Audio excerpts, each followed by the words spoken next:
Imaginez un instant. Vous venez d'écrire le livre de développement personnel le plus vendu de tous les temps. Vous êtes au sommet. Vous détenez la clé du succès. Et pourtant, vous écrivez un second manuscrit que vous décidez de cacher au monde entier. Ce n'est pas une fiction, c'est l'histoire vraie de Napoleon Hill. En 1938, juste après avoir publié le légendaire « Réfléchissez et devenez riche », Hill a tapé à la machine un texte si provocateur, si effrayant et si controversé que sa propre femme lui a interdit de le publier. Elle avait peur que le monde ne soit pas prêt, peur des représailles de l'Église, des écoles et de l'establishment. Ce manuscrit est resté enfermé dans un coffre-fort pendant plus de 70 ans. Ce n'est qu'en 2011, après la mort de ses héritiers directs, que le monde a enfin pu découvrir ce texte maudit, plus malin que le diable. Pourquoi tant de mystère? Parce que dans ce livre, il ne se contente pas de vous donner des conseils. Il prétend avoir réalisé l'impossible, une interview exclusive avec le diable lui-même. Est-ce une métaphore, une hallucination ou la réalité brutale de notre propre psychologie?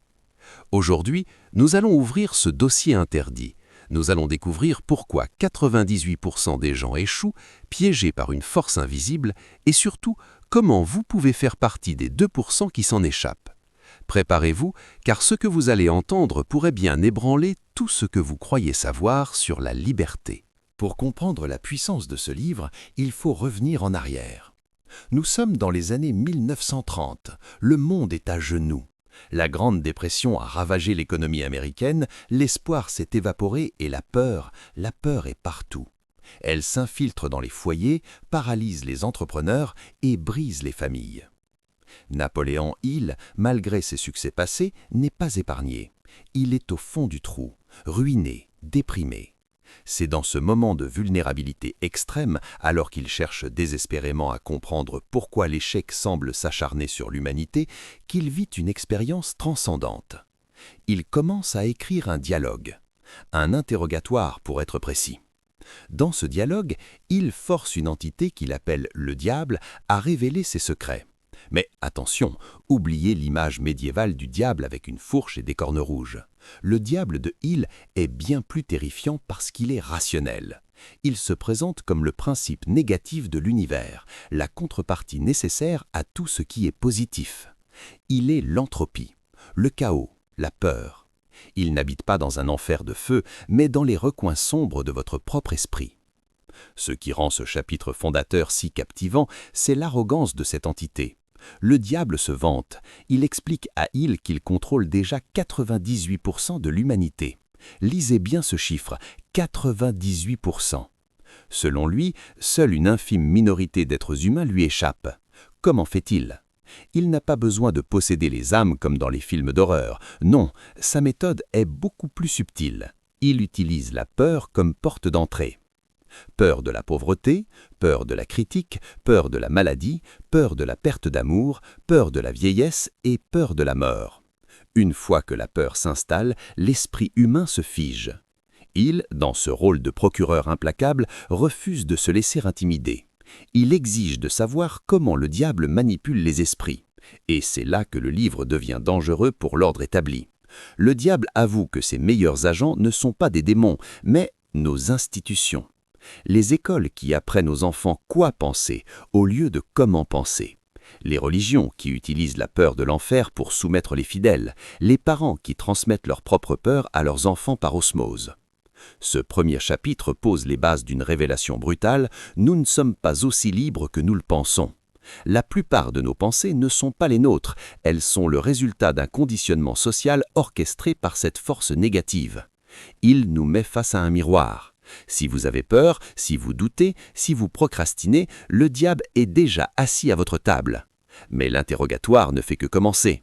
Il a découvert l'arme secrète de son adversaire, un mécanisme psychologique redoutable que nous allons décortiquer maintenant. Si le diable contrôle 98% des gens, quelle est sa technique principale? C'est ici que réside le cœur du livre, le concept le plus puissant révélé par Napoleon Hill, la dérive ou drifting en anglais. Le diable explique « Je peux contrôler n'importe qui tant qu'il se met à dériver ». Mais qu'est-ce que la dérive? Ce n'est pas nécessairement être paresseux. On peut être très actif, très occupé et pourtant être un dériveur. Le dériveur est celui qui n'a pas de but précis.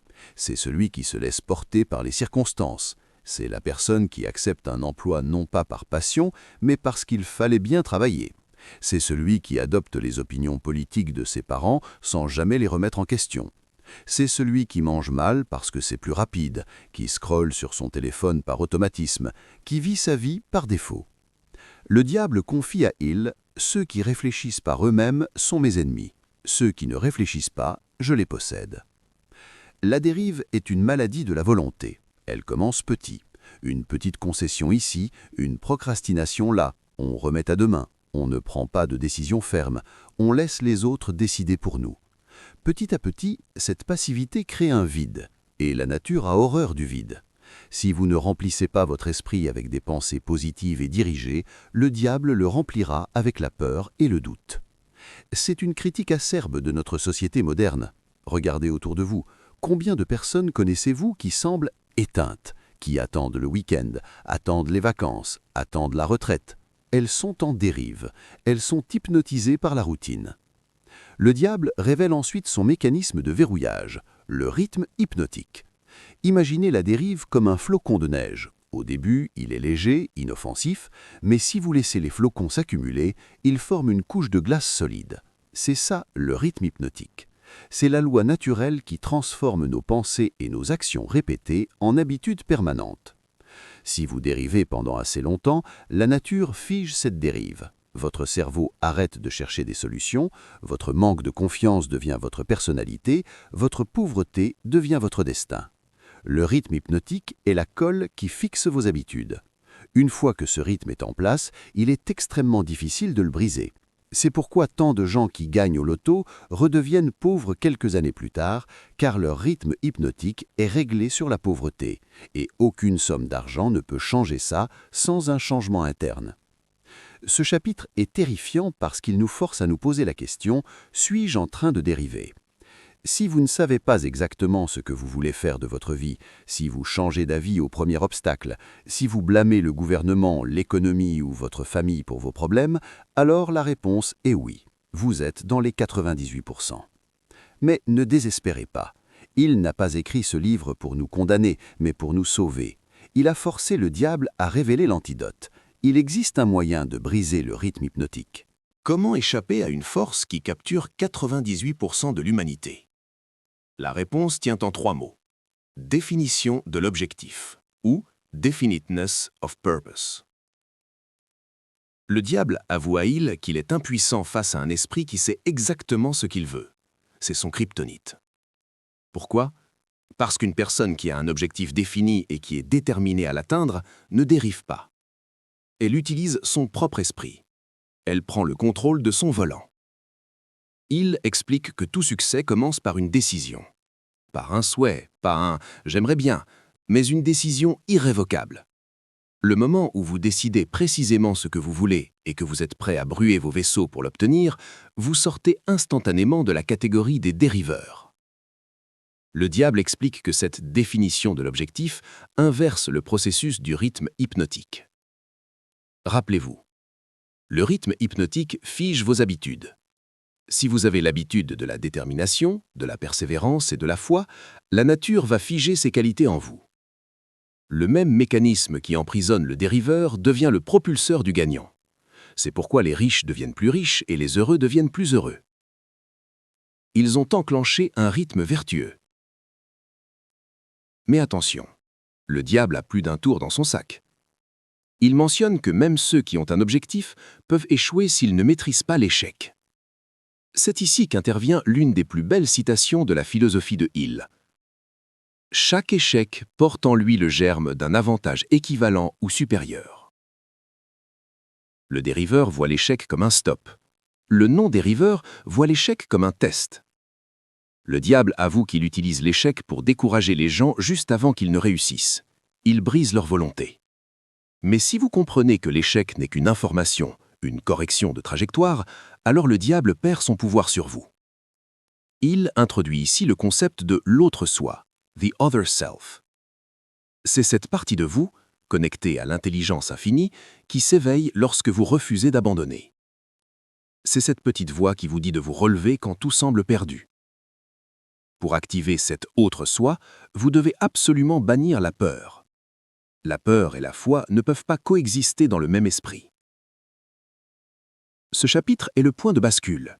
Nous comprenons maintenant que la bataille ne se joue pas à l'extérieur, mais dans notre capacité à choisir une direction et à nous y tenir. Le secret n'est pas le talent, le secret n'est pas la chance. Le secret, c'est la capacité à dire « je vais là-bas » et à ne jamais laisser le courant de la vie vous emmener ailleurs. Maintenant que nous avons la théorie, comment l'appliquer? Il termine son interrogatoire en extrayant 7 principes concrets pour la liberté. Nous arrivons à la partie pratique. Comment vivre au quotidien pour rester plus malin que le diable? Il résume la sagesse arrachée à l'ombre en 7 principes fondamentaux. Si vous les appliquez, vous blinderez votre esprit contre la dérive. La définition de l'objectif, nous l'avons vu. Sachez ce que vous voulez. Écrivez-le. Ayez un plan. Ne commencez jamais une journée sans savoir ce qu'elle doit vous apporter. La maîtrise de soi, c'est la discipline. Si vous ne vous contrôlez pas vous-même, quelque chose d'autre vous contrôlera. Cela concerne tout, votre appétit, vos émotions, vos dépenses et surtout votre langue. Apprendre de l'adversité. Ne soyez jamais une victime. Quand un coup dur arrive, posez-vous la question « Quelle est la leçon? Où est le germe de l'avantage équivalent ?» Transformez vos cicatrices en force.